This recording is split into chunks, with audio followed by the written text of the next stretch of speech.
அதாவது பெண் வழக்கறிஞர் சங்கம் இருக்கு.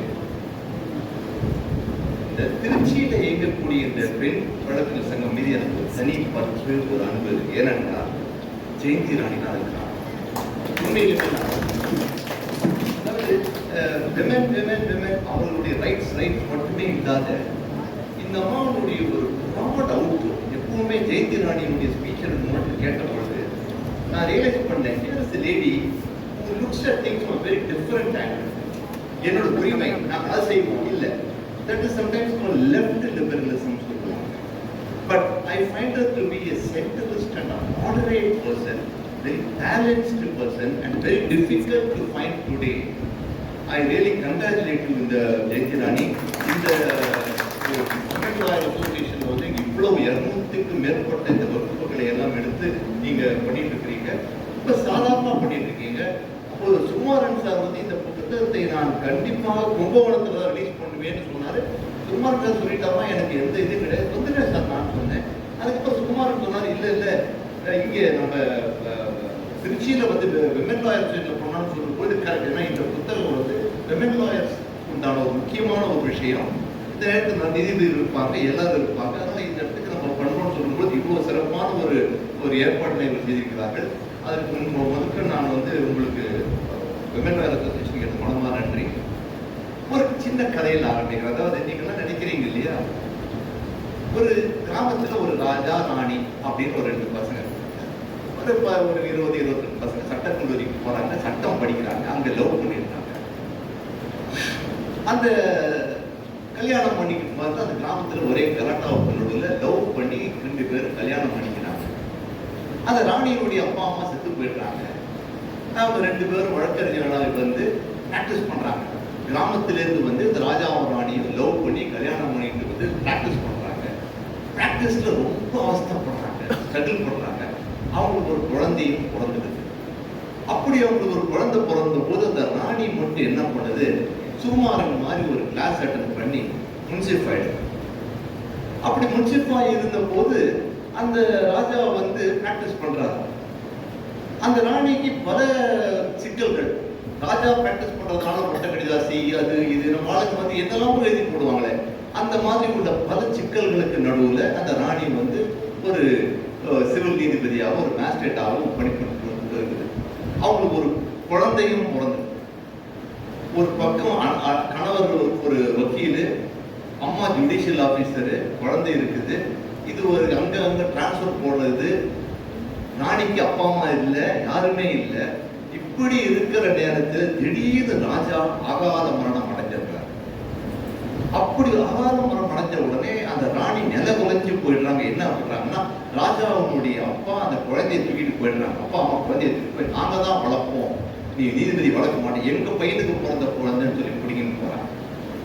அப்படிப்பட்ட ஒரு சூழ்நிலையில தான் இந்த பொண்ணு இந்த இந்த இந்த மணிமேகலை வந்து. அப்போ இந்த பொண்ணை நம்ம வந்து பார்க்கும்போது இந்த சூசைட் கமிட்மெண்ட் லெவலுக்கு போன போது கம்பச்சேட் தேர்ல போய் இங்கிருந்து என் பொண்ணு மாதிரி from today onward I am your father, நீ வந்து அனாதை கிடையாது, இந்த உலகத்தில் நான் தான் இந்த பொண்ணை சொன்னேன். இந்த மாதிரி ஒவ்வொருத்தரையும், அதாவது கிரேசியா இருக்கட்டும், அந்த ருக்குமணியா இருக்கட்டும், எல்லாருமே என்னோட உடன் பிறந்த பரவ சகோதரர்கள், அந்த கோமதியா இருக்கட்டும், ஒவ்வொருத்தருக்கும் நான் என்ன நினைப்பேன்னா, சரி இவங்கெல்லாம் வந்து நம்ம வந்து வாழ்க்கையில உண்மையிலுமே ஒரு நல்ல குடும்பத்துல பிறந்து, ஒரு நல்ல செல்வந்தர் குடும்பத்துல பிறந்து, நான் ஒரு ஊர் குடும்பத்தெல்லாம் பிறந்து நல்ல பணக்கார குடும்பத்துல தான் நான் பிறந்தேன். எங்க அப்பா நல்ல பணக்காரங்க, ஒரு பெரிய குடும்பத்துல நான் பிறந்தேன். நல்ல பணம் இருந்தது, நல்ல வசதி இருந்தது, நல்லா படிக்க வச்சாங்க. அதனால நான் வந்து ஐயோ அப்படி ஏழையா வந்து அந்த பிரச்சனையெல்லாம் நான் பண்ண விரும்பல.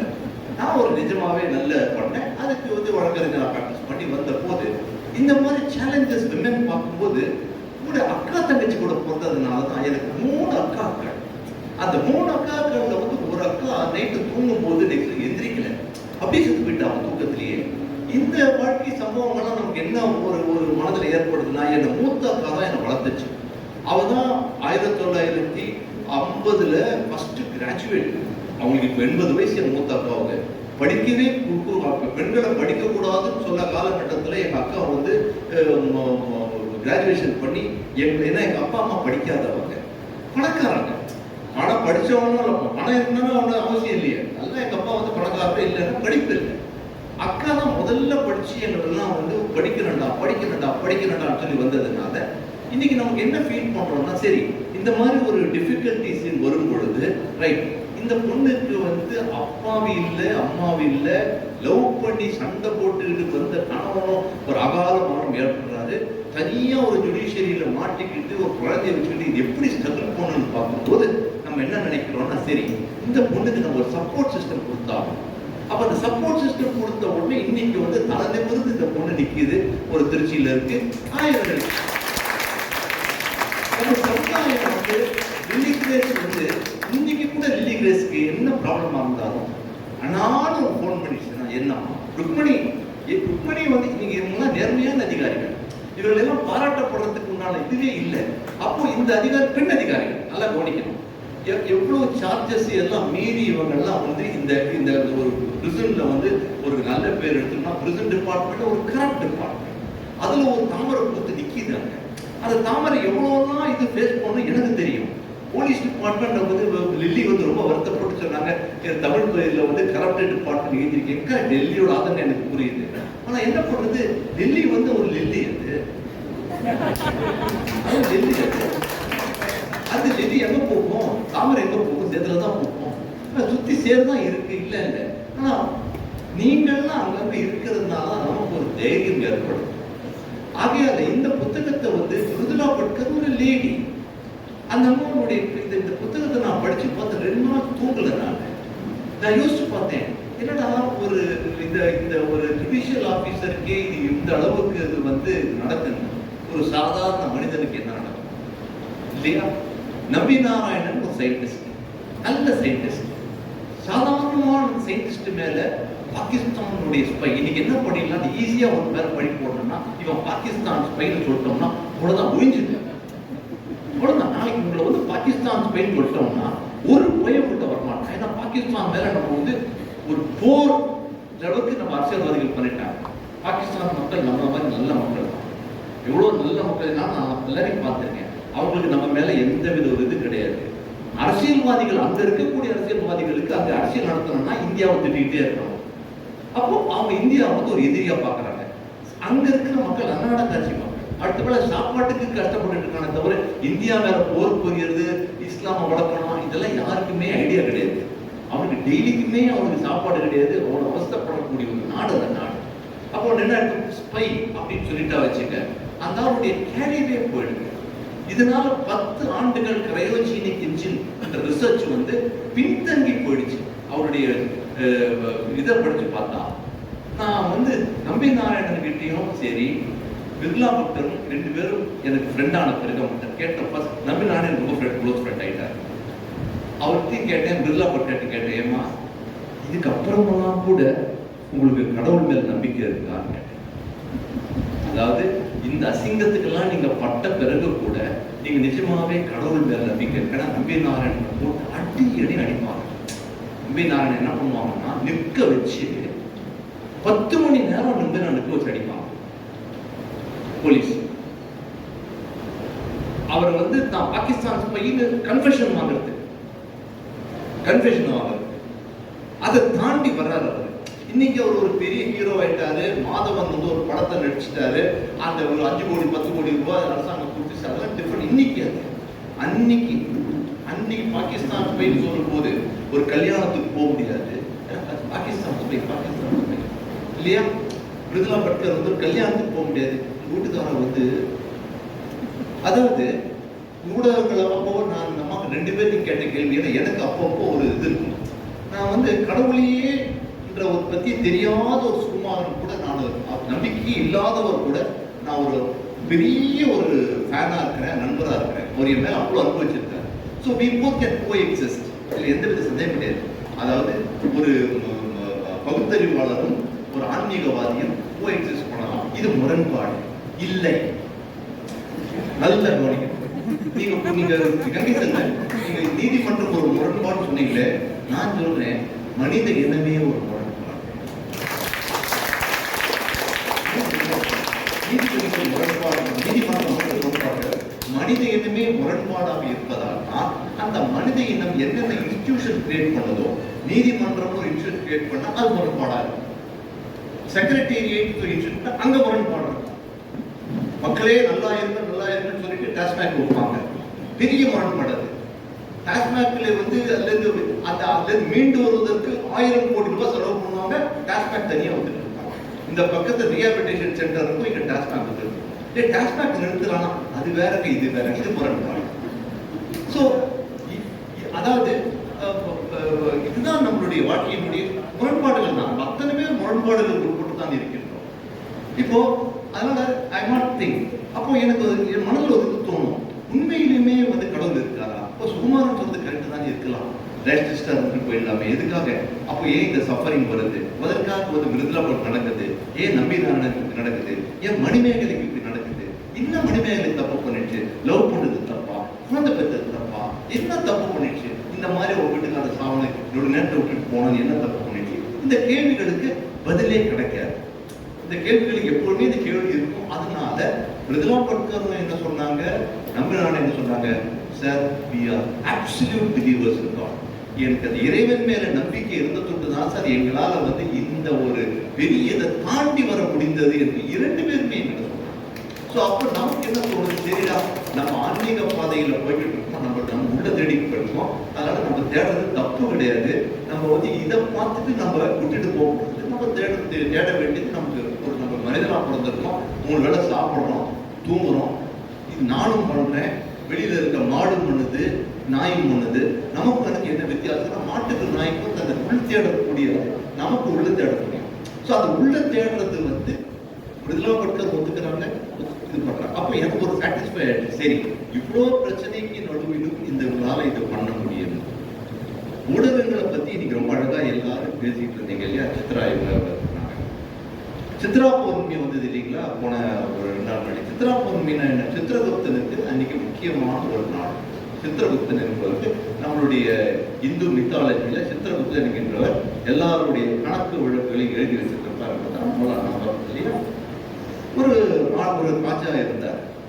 அந்த ராஜா என்ன பண்ணுவாரு, வழிபோக்கர்கள் எல்லாம், அவருடைய நாட்டுக்கு வழிபோக்கர்கள் எல்லாம் வருவாங்க இல்லையா, அவங்களுக்கெல்லாம் நல்லா சாப்பாடு போட்டு வழி அனுப்பிச்சு வைப்பாங்க. அதாவது அந்த நாட்டு வழியா போறவங்களுக்கெல்லாம் இது திறந்து வச்சு சாப்பாடு போட்டு அனுப்புவாங்க. இப்படி அவர் சாப்பாடு போட்டு இருக்கும்போது, சமையல் பண்ணிட்டு இருக்கும்போது ஒரு நாள் என்ன ஆயிடுச்சுன்னா, ஒரு கருடன் ஒரு பாம்பை பிடிச்சிடுது. பாம்பை பிடிச்சி இப்படி பறக்குது. கருடன் பிடிக்கிற டைட்ல அந்த பாம்பு என்ன பண்ணிடுச்சு, விஷத்தை கட்டிடுச்சு. இந்த சமையல் ஒரு பெரிய பானை இதுல விழுந்துச்சு, அந்த அரிசியில அது விழுந்துச்சு. இதை யாரும் கவனிக்கல. இதை கவனிக்காத இந்த சாப்பாடை வழிபோக்கு அன்னைக்கு வழிபோக்கர்களுக்கு போடுறாங்க. ஒரு 20 பேர் செத்து போயிடுவாங்க. 20 பேர் செத்து போயிடுவான். இப்போ இந்த 20 பேருடைய மரணத்திற்கு யாருடைய கணக்கில் சித்திரகுப்தன் எழுதணும்னு ஒரு டவுட் வருது. சித்திரகுப்தன் யமதர்மனை கேட்கறாங்க, இது யாருடைய கணக்கில் எழுதணுமையா? இந்த 20 பேர் செத்துருக்காங்களே, ராஜா கணக்கில் எழுதலாமா? ராஜா கணக்கில் எழுத முடியாது. ராஜா காலகாலமா நல்ல எண்ணத்துல சாப்பாடு போட்டுக்கிட்டே இருக்கிறான். அவனுக்கு தெரியாது, அவனா விஷம் கலக்கல, இது அவனுக்கு எல்லாம் சாப்பாடு போட்டுருக்கான். அந்த ராஜா கணக்குல நீ எழுத முடியாது. சரி கருட கணக்குல எழுதலாமா அப்படின்னு கேட்டாங்க. கருட கணக்குல எழுதுறது, கருடனுக்கு பாம்பு நேச்சுரல் எனிமி, அது இயற்கையாலே அது எனிமி, அதோட இறை அது. அதனால அது பாம்பை பிடிச்சிது. கருட கணக்குல எழுதாதீங்க. சரி பாம்பு கணக்குல எழுதலாமாங்க. பாம்புகள் எப்படி எழுதுறது? கருட நமக்குள்ள பாம்பு விஷத்தை கட்டிடுச்சியா? எழுதாது. இப்ப யார் கணக்குல தான் எழுதுறதுன்னு கேட்டுருப்பா சித்திரகுப்தன். எவன் சொல்லுவான், கொஞ்சம் வெயிட் பண்ணி கொஞ்ச நாள் எதனா ஒரு சொல்யூஷன் கிடைக்கும், அவசரப்படாதே அப்படின்னு. ஒரு 2 வாரம் பொறுத்து வழிபோக்கர்கள் இப்படி வருவாங்க, கேட்பாங்க, ராஜா இந்த ஊர் ராஜா எல்லாருக்கும் சாப்பாடு போடுறாராமே. ஒரு பூக்காரி பூத்துக்கிட்டே இருக்கும். அவங்ககிட்ட கேட்பாங்க, ராஜா இங்க ராஜா எங்க சாப்பாடு போடுறாரு? நேரம் போக ரைட்ல போய் லெஃப்ட்ல போனா அங்க ஒரு கூடம் இருக்கும், அந்த கூடத்தை தான் எங்க ராஜா சாப்பாடு போடுறாருன்னு சொல்லிட்டு அந்த பொம்பளை என்ன சொல்லுன்னா, இந்த சாப்பாட்டுக்கு நீ போற, இப்படிதான் 2 வாரம் முன்னாடி இந்த விஷம் வச்சு போட்டுட்டான், 2 நாள் முன்னாடி விஷம் வச்சு போட்டுட்டான் அப்படின்னு இந்த பூ விற்கிறவங்க சொல்லுவான்.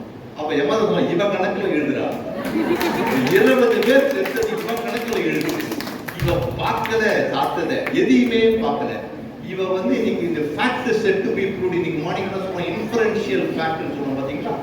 இவ இன்ஃபர் பண்ணிட்டான். எப்படி இன்ஃபர் பண்ணா? ராஜாவை தான் விஷம் வச்சுக்கோனா அப்படி இன்ஃபர் பண்ணிட்டான். ஏன் இன்ஃபர் பண்ணிட்டா? கருட மேல பழி போட முடியாது, கருடம் பறவை. பாம்பு மேல பழி போட முடியாது, பாம்பு ஒரு இனம். சோ மனிதன் வேறமா இருக்கான். ராஜா வேணா விஷம் வச்சு கூட்டாச்சு கொளுத்தி போடுறான் பாரு. இவன் கணக்குல 20 பேர் தத்துவம் எழுதுறான். இந்த ஊடகங்கள் அத்தனையுமே இதுதான் பண்ணுது. என்ன பண்ணுதுன்னா யாரும் எதையும் விசாரிக்கிறது, யாரும் எதையும் விசாரிக்காத சிம்பிளா என்ன பண்ணிடுறாங்கன்னா, இது ஒரு சொல்லத்தனமா அப்படியா அந்த அம்மாவோட வீட்டுக்கார நடிக்கிறான். நடிகர்களால டெய்லி ராத்திரி ஒரு பொண்ணுங்க கூட படுப்பாங்க. இவங்கெல்லாம் இமேஜின் ஒரு நல்ல நடிகை இருக்கிறா வச்சுக்க, குஷ்புவார் வடவர், அவங்க எல்லாம் வேசின்னு என்ன டிசைட் பண்ணிருந்தாங்க. நடிகைகள் எல்லாம் வேசிகள் கிடையாது. தயவு செய்து நீங்க தப்பா புரிஞ்சுக்கிறீங்க. அவங்க எல்லாம் ஆர்டிஸ்ட்.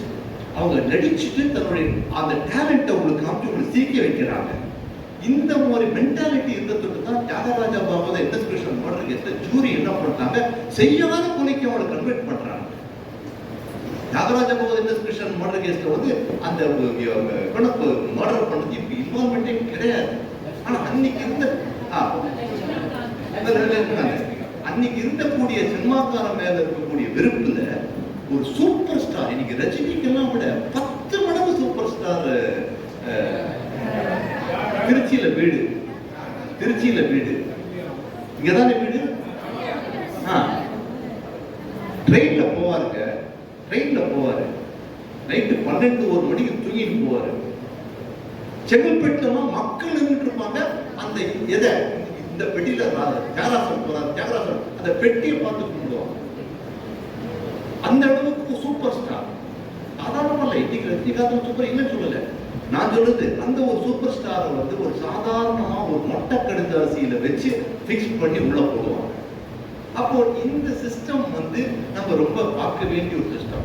நாளைக்கு இந்த சிஸ்டம் வந்து அதாவது மனிதன் என்னைக்குமே என்னன்னா இன்னொருத்தன் வழுக்கி விழும்போது ரொம்ப சந்தோஷப்படக்கூடியவன் மனிதன். நமக்குள்ள இருக்கக்கூடிய ஜெலசின்னு ஒண்ணு இருக்குது, ஒரு என்வின்னு ஒண்ணு இருக்கு. இன்னொருத்தன் வந்து வழுக்கும் போது அதுல கை கொட்டி சிரிக்கக்கூடிய இது இருக்கும். அது ஜுடிஷியல் ஆஃபீஸரா இருந்தாலும் சரி, ஒருத்தர் வழுக்கிட்டாருன்னா நமக்கு ரொம்ப சந்தோஷம். இதை வெளில பார்க்கும்போது ஐயோ இப்படியா இருக்கக்கூடாது ஐயா உங்களுக்கு அப்படின்னு ஒரு வேஷம் கொடுத்து இந்த முரண்பாடுகளோட நம்ம பர்சோனா நம்ம என்ன பண்றோம், மாஸ்க் போட்டுக்கிறோம். நம்ம முங்கிய ஒரு மாஸ்கை போட்டுக்கிட்டு அந்த மாஸ்க்கு பின்னாடி எண்ணங்கள், அந்த எண்ணங்கள் எல்லாவோட கங்கை செல்வது. அப்போ வாய்க்கீழே பேசலாம். கை ஒட்டிச்சா உடைய ஏன் வாய் உடைய இல்லை? இவரு கூடல போய் வழி குதித்து நுந்திருப்பாரு. இவரு ஒரு நாய் போயிருக்கும் குந்திருப்பாரு. ஆமா இவரு போய் இச்சாரு குந்தாரு சேர்த்து சொல்லி கங்கை செல்வம் காண்டு. ஏன்னா கங்கை செல்வம் என்ன பண்றாரு, நம்மளெல்லாம் கிளீனா நம்ம சொல்ல நீங்க எல்லாம் முரண்பாடுகள் தான், நீங்க நினைச்சா அவங்க கொடுப்பீங்க இந்த மாதிரி பண்ணுவீங்கன்னு நம்ம உள்ள வந்து அவரை பாராட்ட தெரியாது. ஏன்னா we do not have the mind to introspect. நமக்குள்ள ஒரு இன்ட்ராஸ்பெக்ஷன் மைண்ட் கிடையாது. நம்மளை யாராவது கிரிட்டிசைஸ் பண்ணிட்டோம்னா அதை மனசுல கருவி அப்படின்னா சரி நாளைக்கு பார்ப்போம், நாளைக்கு டீச்சராக நீ போன காரியம் உனக்கு என்ன எல்லாம் உனக்கு வேலை கிடைக்காது. A5 PP information discuss page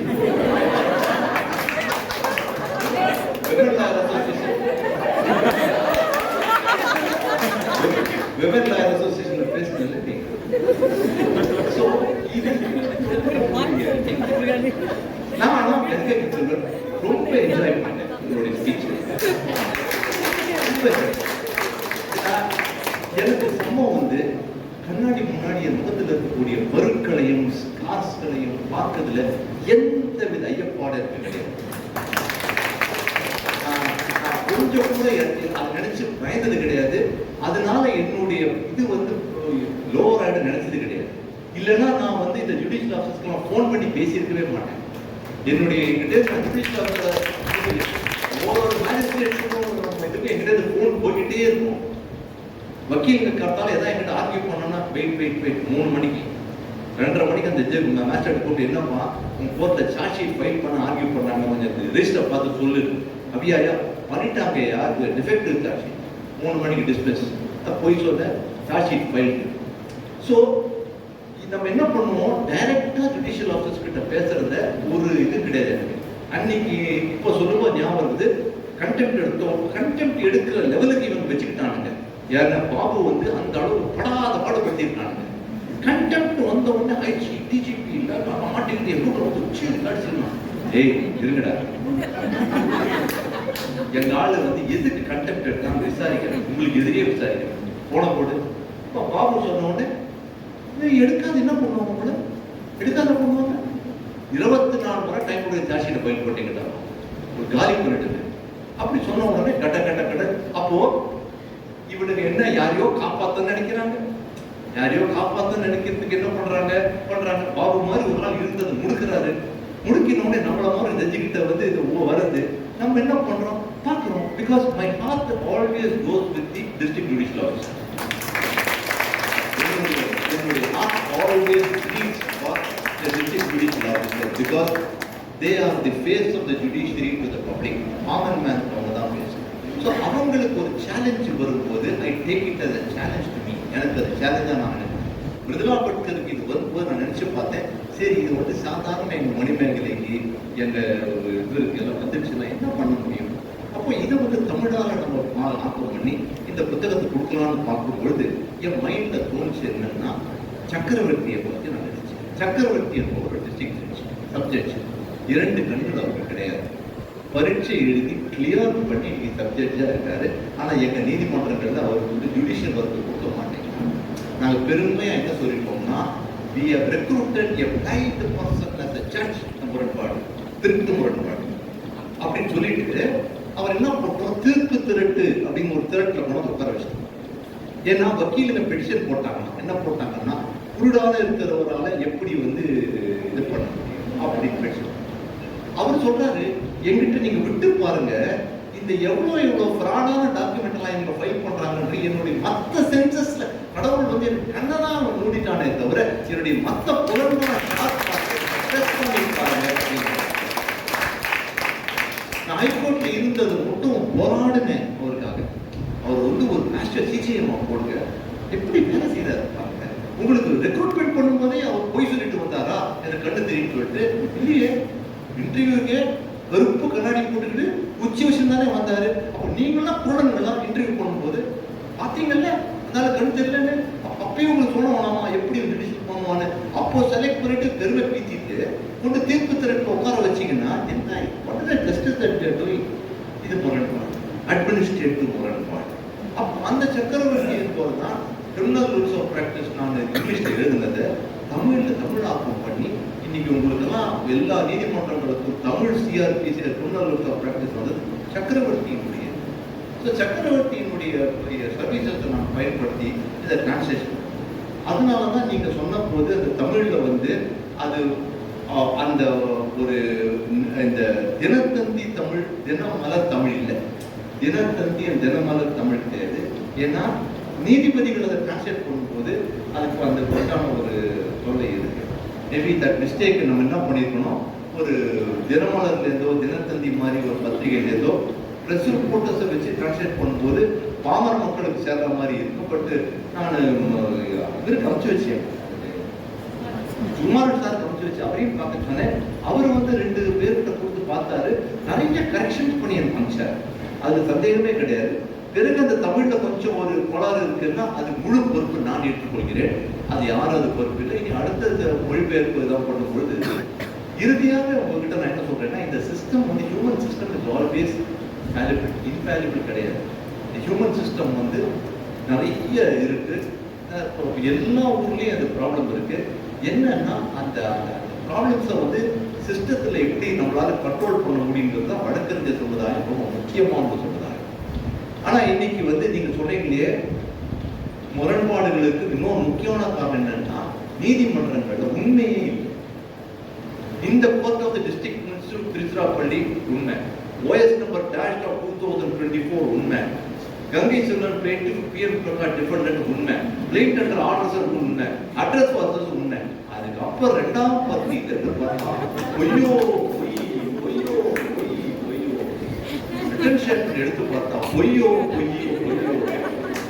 நான் சொல்லல, சிடி ஃபீல்டுன்னு ஃபர்ஸ்ட் இந்தியன் ஆர்டினன்ஸ் ஆக்டுக்கு உரை போட்டவர், இந்தியன் ஆர்டினன்ஸ் ஆக்ட் உரை போட்ட ஃபர்ஸ்ட் ஆளு ஜஸ்டிஸ் சிடி ஃபீல்ட். அவர் எழுதுறாரு, A plaintiff filed a suit on a forged promissory note.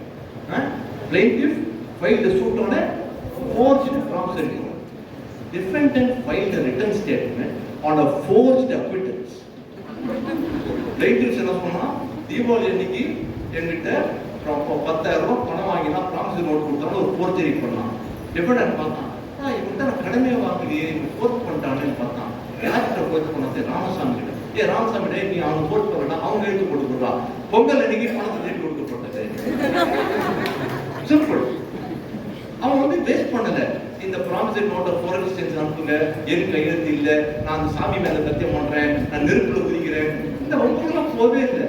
நீ அவன் ஃபோர்ஸ் பண்ண, யார்கிட்ட ஃபோர்ஸ் பண்ண? ராமசாமி இருக்கும். ராமசாமி அவன் கைது போட்டு கொடுறான். ராமசாமி இவன்கிட்ட 10 வாங்கினா அவன்கிட்ட 10 வாங்கினான். இவன் கைது 10,000 வாங்கினா அவனுக்கு 10,000 போட்டு சிம்பிள் ரெட்ரிஷன் போட்டான். ராமசாமி கடன் வாங்கி உண்மைதான், தீபாவளிக்கு அவன உண்மைதான், பொங்கலுக்கு திருப்பி கொடுத்துட்டப்ப. இதுதான் நம்ம இதுல எங்க தீர்ப்பு, உங்களுக்கு எங்க ஜஸ்டிஸ் கிடைக்கும்?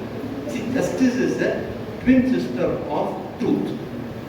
உண்மைக்கு இன்னொரு சிஸ்டர் ஜஸ்டிஸ்.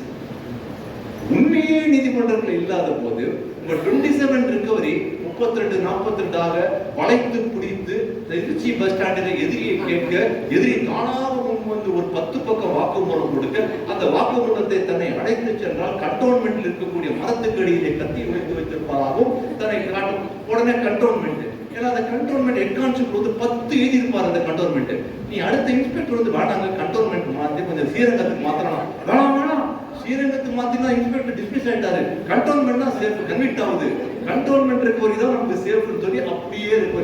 அதையும் நீதிமன்றம் நம்புறோம், அதுக்கு கமிஷன் கொடுக்குறோம், அது நடந்துட்டு இருக்கு. ஏன்னா இந்த பொய்யை வந்து பர்பெச்சுவேட் பண்றோம் இந்த சமுதாயம். ஸோ நம்ம வந்து இந்த ஒரு பெரிய ப்ராப்ளம் என்னன்னா, இந்த மாதிரி ஒரு சேலஞ்சஸ் வரும் பொழுது எப்படி ஃபேஸ் பண்ண வேண்டும் அப்படி என்பதற்காகத்தான் இந்த புத்தகத்தை தமிழாக்கம் செய்து உங்களுக்கு கொடுக்கப்பட்டது. படிங்க, மனசு தளராதீர்கள், ஆளுங்க வாழ்க்கையில போராடுங்கள். உங்களுக்கு இறைவன் என்பவன் எப்படியோ ஏதோ ஒரு வைவி சந்திரச்சூடு மூலமா அந்த மாதிரி வரதா மாதிரி இறைவன் என்பவன் ஏதாவது மூலமாக உங்களுக்கு இது பண்ணுவாரு. சூசைட் கமிட் பண்ணிக்கிறேன், அத்தை பண்ணிக்கிறேன்றதெல்லாம் பண்ணாதீங்க. சேலஞ்சஸ் எல்லாருக்கும் வரும். நீதிபதிக்கே வரும் பொழுது சாமானிய மனிதர்களுக்கு வர வாய்ப்பு இருக்கு. அந்த இப்போ நான் ஒரு முக்கியமான ஒரு புத்தகம் படிச்சுட்டு இருக்கேன், ட்ரூத் அப்படின்ற ஒரு இந்த புத்தகத்தை நான் படிச்சுட்டு இருக்கேன். இந்த ட்ரூத், இந்த புக்கை வந்து என்னுடைய கண்ணை ரொம்ப திறந்துச்சு. எப்படின்னா, இந்த புத்தகத்துல வந்து நான் நினைச்சுட்டு இருந்தேன் ஏதோ அமெரிக்கா, நான் ஒரு மாதிரி வேர்ல்டுல இருக்கக்கூடிய எல்லா கண்ட்ரீஸுக்கும் போயிருக்கேன். நான் எனக்கு ஊர் சுத்துறது ஒரு பழக்கம், எங்க போனாலும் அந்த ஜுடிஷியத்தை படிப்பேன். அமெரிக்காவில் போய் நான் ஜுடிஷியத்தை படிச்சு ரொம்ப வந்து ஜூரி 12 ஜூரி உட்கார்றாங்க, ட்ரையல் நடக்குது பார்த்தேன். இந்த புத்தகத்தை படிச்ச பிறகுதான் தெரியுது, அமெரிக்கா நடக்கிற மாதிரி ஒரு திருட்டு ஊரு உலகத்துல எங்கேயுமே. அவ்வளோ பொய், அவ்வளோ பொய். இந்த பாதிரியார் என்ன பண்ணுவாரு, ஒவ்வொருத்தர் கன்விக்ட் ஆன கேஸுகளெல்லாம் ரீஇன்வெஸ்டிகேஷன் பண்ணி கிட்டத்தட்ட 66 பேரை 20 வருஷத்துக்கு அப்புறம் அவர்கள் மீது பொய் கேஸ் போடப்பட்டது. அவர்களுடைய அந்த கேஸ்ல சாட்சி சொன்னவர்கள் வந்து நான் வந்து போலீஸுடைய பிரஷர்ல சாட்சி சொன்னேன், எங்கிட்ட கன்ஃபெஷனை வந்து மிரட்டி வாங்கினாங்கன்னு சொல்லி 66 பேரை இவர் வந்து ராங்ஃபுல் கன்விக்ட் ஆனவங்களை இவர் காப்பாற்றிருப்பார். அந்த கதைகளை படிக்கும்போது உண்மையிலுமே மிருதுலா பட்கருடைய கதை என்ன பாதிச்சதோ இந்த கதை என்ன பாதி, இதையும் நான் தமிழாக்கம் பண்ணணும்னு தான் யோசிச்சிருக்கேன். ஆச்சு, மணி 8:30 மணி ஆயிடுச்சு. நீங்கள்லாம் இவ்வளோ தூரம் பேஷண்டா இந்த ஒரு நேரத்தில் இருந்து இந்த கேப்டிவ் ஆடியன்ஸ் அன்னைக்கு சுமார் 500 அனௌன்ஸ் பண்ணியிருக்காரு. அதனால இந்த புத்தகத்தை நீங்க வாங்குங்க, படிங்க, தைரியமா இருங்க. இதுக்கெல்லாம் இதை பார்த்து பயந்துடாதீங்க. இது எல்லாருக்கும் வரும். ஆனால் இதை தாண்டி வருவதுதான் மனித இனத்தினுடைய இது சவால்கள். அந்த சவால்களை போல சந்திக்க முடியும் என்று கூறிக்கொண்டு விடைபெறுகிறேன். நன்றி, வணக்கம்.